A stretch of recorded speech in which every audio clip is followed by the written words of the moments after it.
We're back. Let me get some volume here for what's going on. Where is my volume? There it is. Hey. Okay. So, um, so what I where we left off the other day, yesterday. All right. This is where we left off. I got to take these off.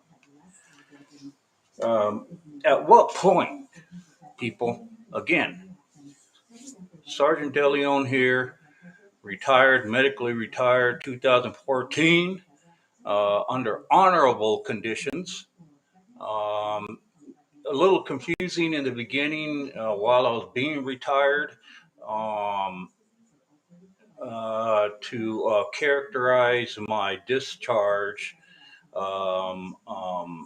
as a medical discharge or there's other ways to characterize your discharge. Medical, there's other than medical reasons, unfit, some other things. But um, so it gets complicated when you're dealing with a situation where people, and it's always people, folks. It's always people that don't want to see eye to eye with your situation because of policy and procedure. Okay, it's basically covering your ass to go along to get along with everyone else. All right. Um, it's very hard to find people in the service, even in the VA, that are going to work independently, but working under the umbrella of the VA or the military to have their own opinion and maybe advocate like an advocate for you. Okay. There are some advocates in the military, there are some advocates in the VA, but again, um, if it is a situation like mine, and this is what I recommend when someone is going through a change of medical status, a change of medical evaluation to diagnose.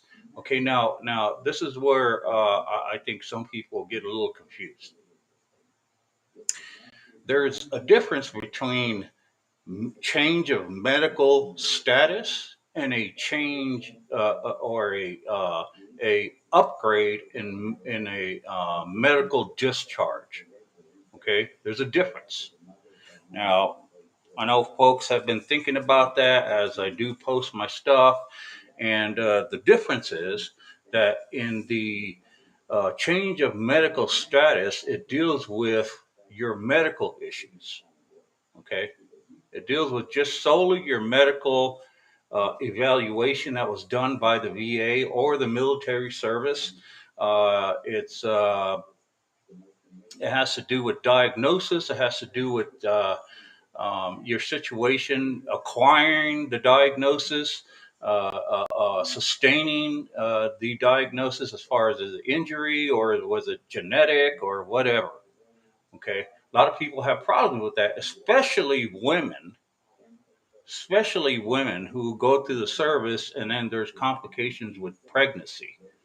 Okay, they get pregnant, they go back into service, they don't know they're pregnant, they get misdiagnosed with not being pregnant, or they are pregnant, and so it's one of the, that is a change of medical status. Okay, now that's what I'm dealing with. I'm not dealing with the other part, which is a change of medical military upgrade. That's not what I need.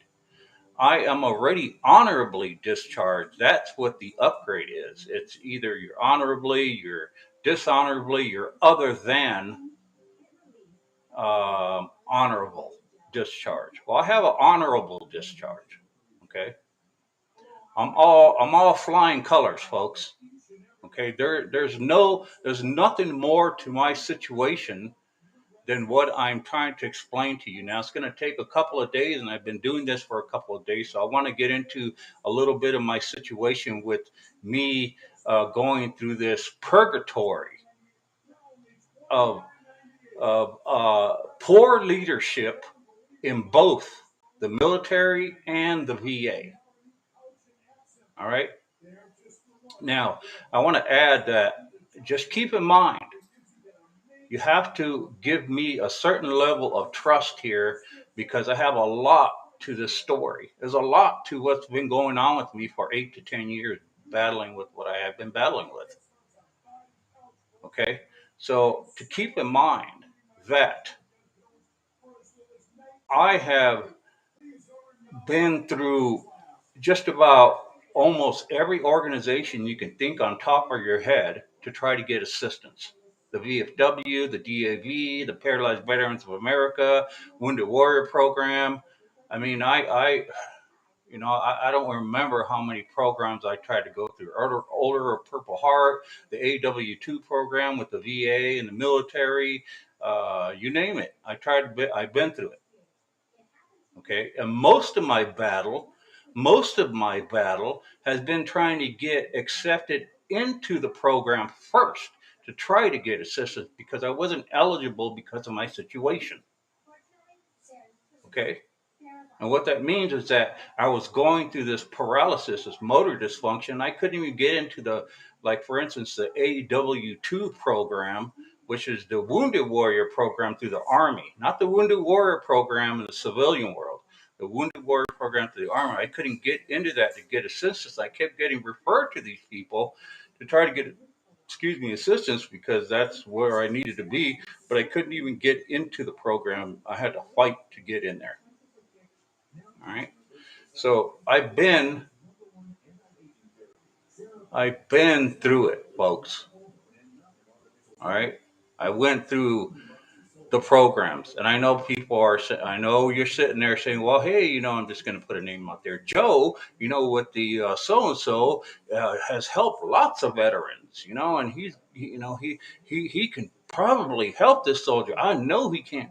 No, I've been through all the adjudications.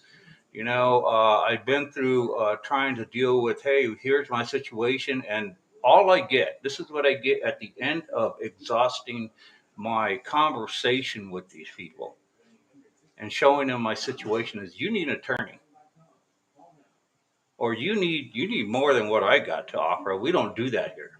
All we do is this, or all we do is that. This is all we can do.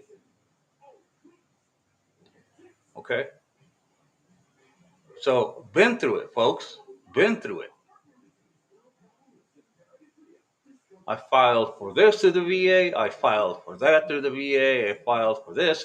There's a lot of things that you have to be very, very careful with when you're filing information to help yourself, especially when you're dealing with the government.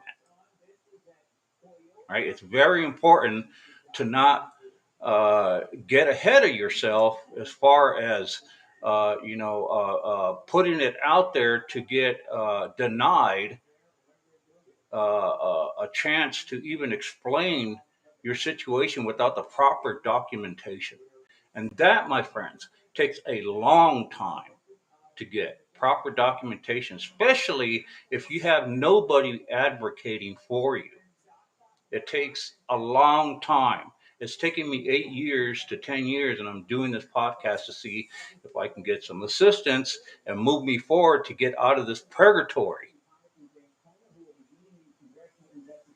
So you have to go through the proper steps because that's the protocol with every program that you need to get into to get assistance for a change of medical. A change of discharge is different. Okay, I'm already honorably discharged. All right, I should be doubled honorably discharged with the crap that I'm going through. There should be a medal for the mental anguish that I have to deal with everyone that I've had to address. All right. You guys got no idea, man. So, with that being said, I have to get a change of medical with, and I've chose the VA because the VA does medical, right? And they could send me out to the community. Whereas I go to the military, it's a little more difficult, and the rules are difficult as well. And I don't have as much resource. It's basically whatever the military says goes. And once you go through the military to get a medical change of medical or add medical, they usually go through the VA anyways to try to get any documentation stating, what's going on with you. Well, and that's what I've been doing, was trying to get the VA, because the VA has different policies, procedures, which have not been working for me, and they should be, and they haven't even been applied to me. That's part of the problem here. I haven't had these policies and procedures applied to me. For instance, the benefit of the doubt um, policy. I don't know if it's a policy, but it is part of the rules and regulations. They call it something else, but it's a benefit of the doubt. Now, what does that mean? Benefit of it? What the hell does that mean? That means that if they can't figure out what's going on with you, and it more than likely seems that you sustain this medical situation, in your service, you know then it must be applied to you. But that's not what's happening to me.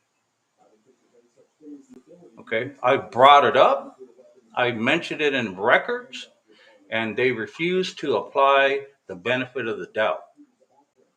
Instead, I have to deal with the Dr. Hershaw, who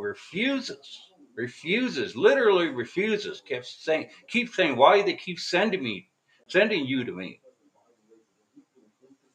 Who passes people through the VA to get a TBI evaluation. If it could be possible this guy has a TBI or the soldier has a TBI, can we just set him up for it? I can't even get that.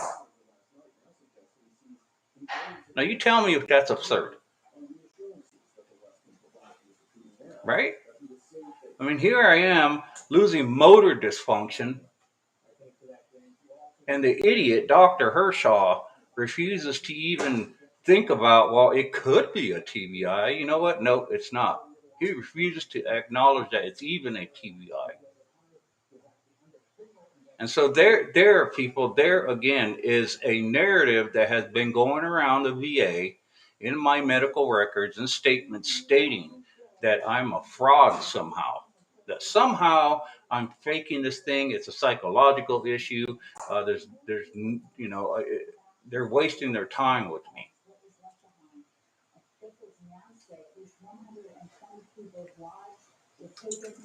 They have no legitimate reason to deny me a TBI evaluation. No legitimate reason. With what has going on with me, they have none. So what do you do with that? You just move on and accept their authority, their opinion, and you just move on and deal with it? Now you don't do that, right? This is basically in my face denial. So again, keep in mind that I've been through dozens and dozens of programs throughout the years. Okay, I filed for the paperwork, folks. I've even acquired people who are sort of like third party work under the government, trying to help veterans programs that you guys wouldn't even know about. Okay, and so with all the shit that I've been through, the anguish of being discredited and disregarded, with my severe medical issues makes me want to strangle somebody, makes me want to go crazy veteran, right? I mean, what would set you off? Literally, what would set you off? You know, that you just couldn't take anymore, right? So, like I said, I've been a good veteran. I haven't gotten into any substance abuse. I haven't gotten into any trouble. I do have issue with some underlying anger issue. I do have a little bit of a problem with some minor substance abuse, which is opioid, but I do take them because it does help me in many ways and just feel good. If I wanted to feel good, I'd take whatever the hell I want, but this helps me. All right. So I'm my own doctor, people. So throughout the years, I've been denied, I would say, just about 95% of everything that I've acquired to this day, which is not much. But I've been denied the entry of getting assistance when I roll in with a wheelchair and have disability dysfunction and ask, well, I need to be in this program. And I am looked in the face and said, no, you're not eligible. I don't even know what to think at that point, right? I mean, I can sit and talk to somebody over the phone, which I've done, and explain to them, hey, look, where else would I get this injury that manifestates to lose motor function? Besides my tour, in which I do have proof I have had head injury and back injury, and it completely ruined my central nervous system. Is that not a benefit of the doubt policy through the VA that should be applied to me? It's been 8 to 10 years and it hasn't been applied at all. Is there nobody in the VA that advocates for veterans instead of just throwing them through the loop and saying, "Hey, yeah, go get taken care of, and we'll deal with it. We'll deal with all the stuff later." There's no advocacy in the VA. As much as big as the VA is, as extensive as the VA wants to be, as protective as the VA is, trying to figure out how to protect itself from veterans and the community, for not taking care of veterans. The most simple thing it can do is have a office of advocacy besides the complaining, office. Oh, go complain. They advocate for, they don't do shit for veterans. I've been through that office more than enough times. Congress can't even get through the advocacy office. The complaining office, I call it. They call, and that's all they can do, and they slap the hand of the person. They go over and say, hey, Mr. De Leon is complaining that he's not receiving, so and so. Okay, so they call me and they check the box and then they move on. Literally, people, that's what it is. There's no follow through with, okay, so this is what we're going to do. So you have this issue, and we're going to follow through with it until it is completely satisfactory. No, they just check the box to say they addressed it, and it's over. Okay, they're all too complacent with veterans and their complaints to Congress. It doesn't work anymore, people. All right. So here I am going through all these programs that I need to try to get into. I wasn't even in the service in the army. I wasn't even put down to be uh, um, in their program to go through the medical discharge formally and properly while I was going through the process of losing motor dysfunction and being on this Operation Copper Cactus mission and getting misdiagnosed and mistreated and medically neglected. And I have been crying about it. I've been vocal about it. I mean, I've been calling everybody to let them know what's going on, and yet no one in the Army side has said, "Hey, we need to get this soldier into the medical discharge unit, and let's process him out." I wasn't even in that until I complained so much that somehow I got around to it over the years. And I was in that unit for a very short time at the end near 2014.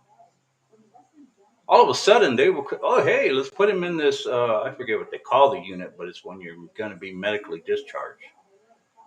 And you're supposed to go, and that's your, what do you call it? That's your duty. Like when you're on Army National Guard, once a month duty, that's where you go. You go to this unit instead, and they process you out. And however long that takes, that's that's the process. Well, I was in there for a very short time, less than 2 months. I should have been in there in the beginning, right? Well, things work out the way they do. But my point being that no one was advocating for me. I was left behind. People say, "Hey, never leave a soldier behind." I've been left behind. What would you want to call it? I was just forgotten. That's left behind. Oh, I didn't do the proper things. People, you don't understand. I have been vocal about it. Everyone from Ron Barber to John McCain to govern my Republican governors at the time. Just about everyone I've written to, I have their letters. I don't even remember how many people I've written. I've probably written to the mayor. I don't know.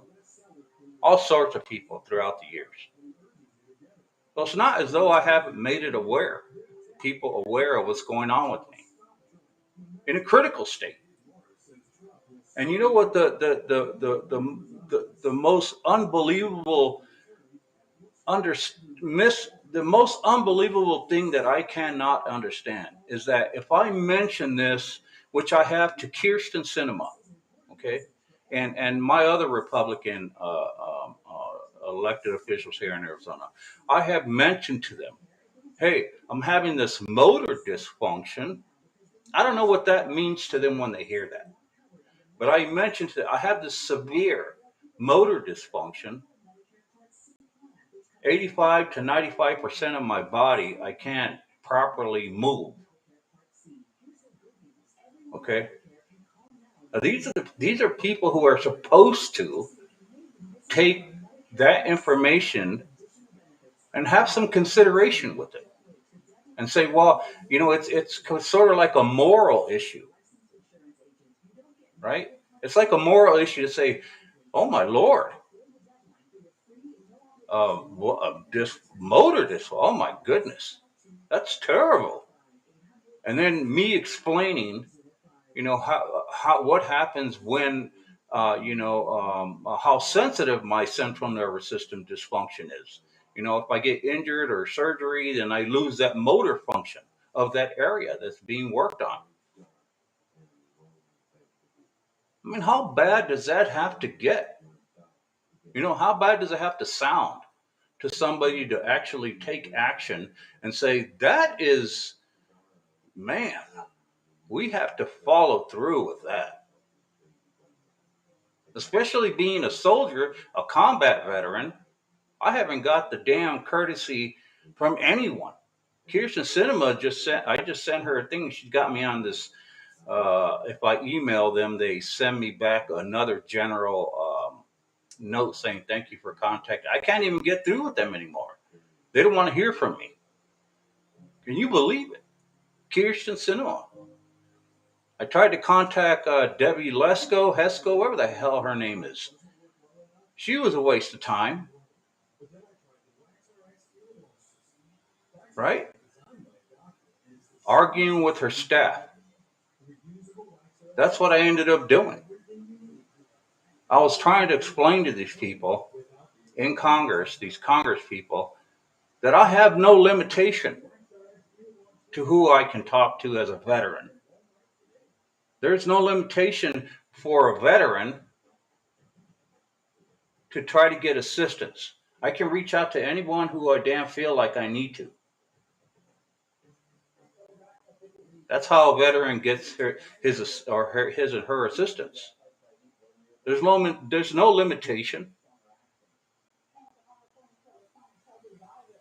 But apparently, the dumb educated,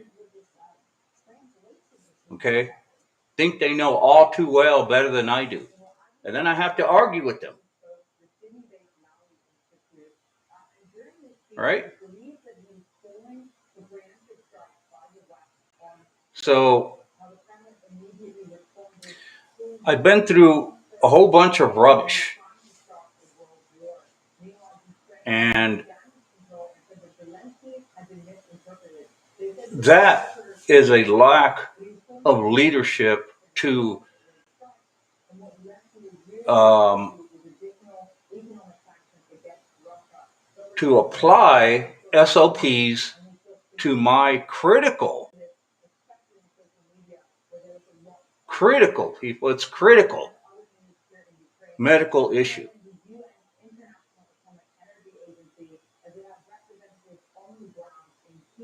So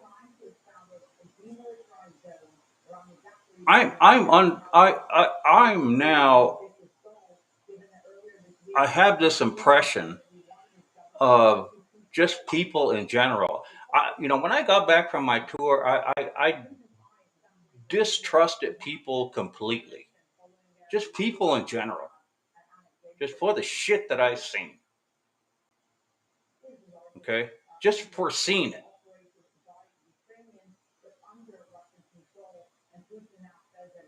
And then trying to work that through. Now I have to go through this shit with everybody with the VA and the military, trying to get a change of medical because I had gotten an evaluation back in 2010 along with the VA, and they refuse. Am I saying that right? They refuse to give me a change of medical under the conditions that they see. Right? So going through the Order of Purple Heart, I wasn't very happy with that because the Order of the Purple Heart kept calling my situation secondary. Secondary to what? Well, secondary to a back injury. So my back is causing 95% of my dysfunction. My eyes, my neck, my jaw, my arms, my everything. Is that right? No. It's not secondary, it's my primary issue, which is causing all the other things to be secondary, like my high blood pressure. That's secondary. Okay, I had a big problem trying to get my high blood pressure down. I haven't been on medication before. I was one of those people where if I get excited, my high blood pressure goes sky high, right? Like if it's something I get nervous about, my high blood pressure, right? I was one of those folks, highly wired. I had a hard time trying to bring it down when I needed to do stuff. I just a behavior condition, right? So that would be secondary. But now I'm stuck with this. Well, you got a back injury, okay? Have had trouble trying to get that combat related. I don't even remember if that's combat related now or not.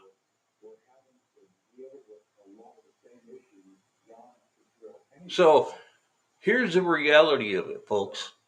Okay, here's the reality of it. My struggle, okay, with trying to get a medical change of medical status from a back injury to a TBI, traumatic brain injury, is is impossible. It's it's been um, um, it's been denied under several reasons.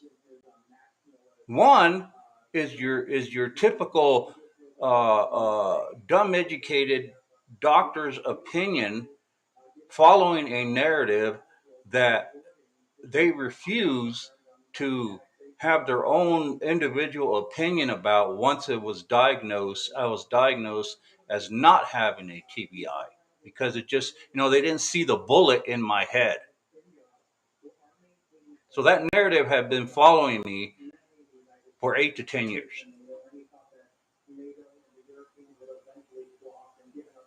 Okay. I have no advocacy. And that's what the VA needs, right? They need an independent advocate office that works under the VA, under an umbrella, but independently to work things through that way, because that would solve a lot of problems with fraud.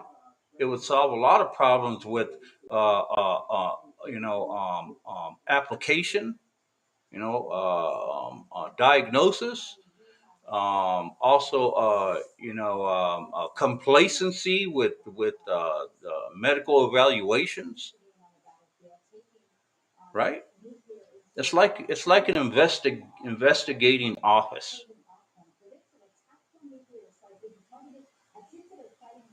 But yet, the VA is gonna waste another $1 million to throw up another building for what? For what? To hire more idiots that that that just want to go along to get along, which is what they do. Now, God bless, some of them that go in there. I've seen them. They go in and they're so excited. Oh, I'm gonna fix the VA. Oh, I'm definitely gonna help. I'm special. I have, I'm here for a reason. I'm definitely going to, I want to make a difference. I've seen it, folks. And then you know what happens? They get squashed. Right. And then other people start telling them, hey, girl, hey, boy, you need to be careful. You need to be careful. You're going to get fired. You need to follow the policy. And they turn against each other. I've seen doctors quit because they want to really help and they are denied trying to do what they want to do on their time and disallowed to. So there's a lot of issues that the VA has to deal with. All right. So again, I've been through everything that you can sit there and think of. All right. You work for the DAV, I've been through it. You work for the VFW? I've been through it.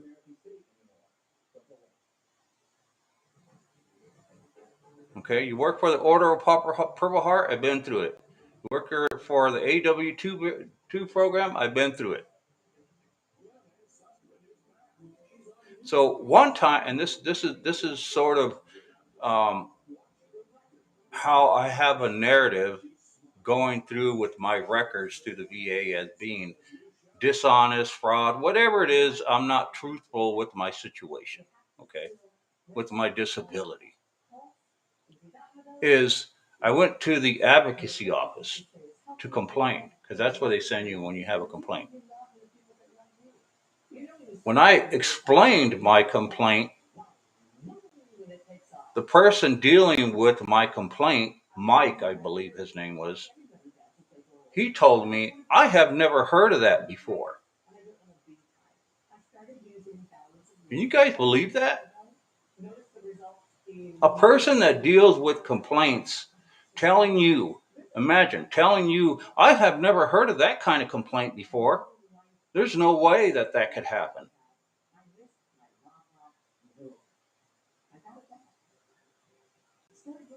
Do you see? There's more, the way I see it, there's more to it than just me showing up and complaining. My records at the VA have information stating that this is my situation and I'm addressed from that point on, them kicking this narrative down the road, this can. Instead of the narrative being this guy has a TBI, right? Don't piss him off because he really don't know how to deal with it. He's got a TBI.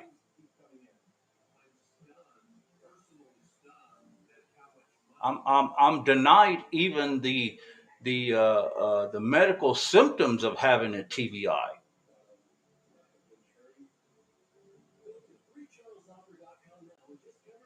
right? So I'm trying to make something unbelievable believable, and it ain't easy. If I was the type of person that would not be able to handle something very well, there would be a situation, right? And then it would be on TV, and oh, this veteran goes crazy and hurts himself or hurts other people, and then it would be unbelievable. Like, oh my God, the VA's not. I'm trying to make people aware of it. I'm going blue in the face about it.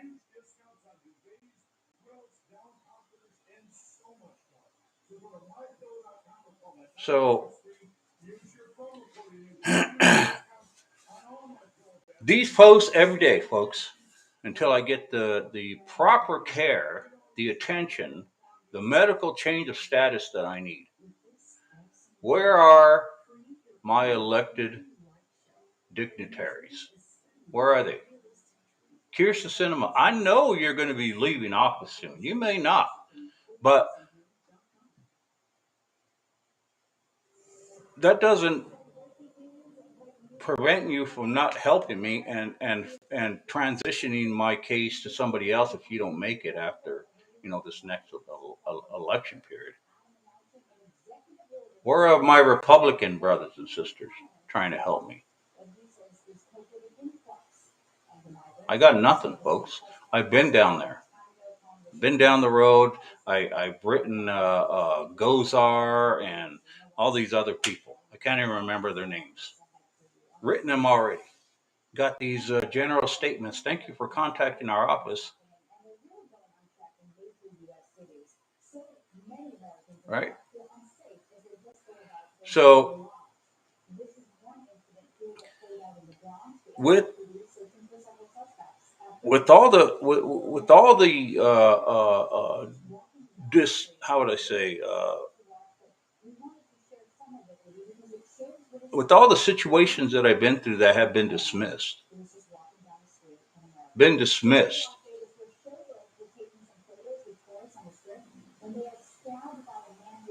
What would be the best way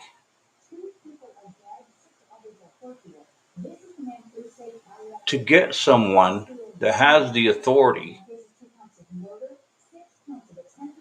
to take on my case and push it forward? What would be the best way to do that? I'm out of options, folks. I've done it. If you have a solution, then send it to me. All right. So, with this post being said for today, we'll do another one tomorrow, and tomorrow, the next day, and the next day, and the next day, and the next day. We'll see how many we can pile up, because if I was doing this from the beginning of my situation, I would have had thousands of posts. Then I would have been deemed as this guy crazy, right? So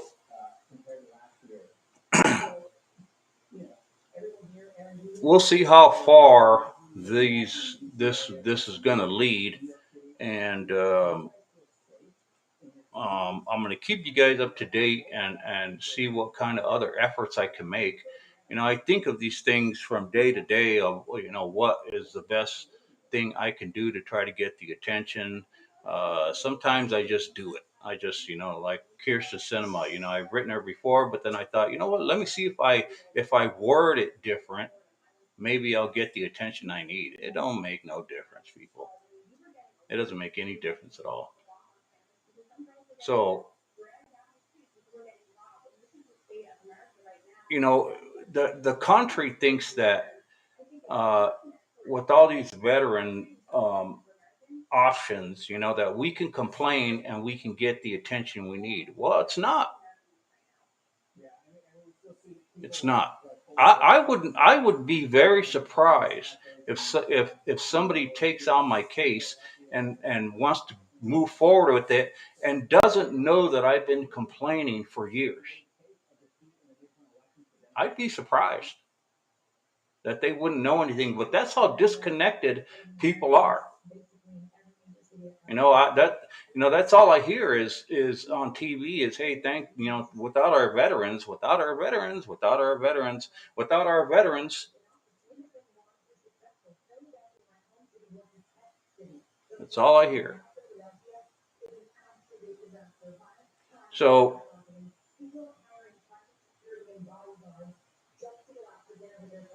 please forward these videos if you get them. Do some complaining about it. Do what you got to do. Send it off, and we'll see if we could get some information, and I could share it with you guys on these podcasts and let you guys know. I mean, you know, might as well make it entertaining, right? Let's get some drama going with some people, and see what's happening. I just got acquired a new doctor because I got fired from my last doctor because the doctor was unable to handle my challenges. I was overly opinionated about my own care, right? So, all right. So here's my post. We'll do it again tomorrow. We'll see if I can come up with. I got lots of material, people. I just don't know how to work it through. Like today, I'm struggling a little bit to get some information going, but it'll be a better day tomorrow, maybe, and I can show you guys or explain to you guys all um, the matters that I've been through with my medical situation. All right, and we can move on from there. All right, talk to you guys again tomorrow.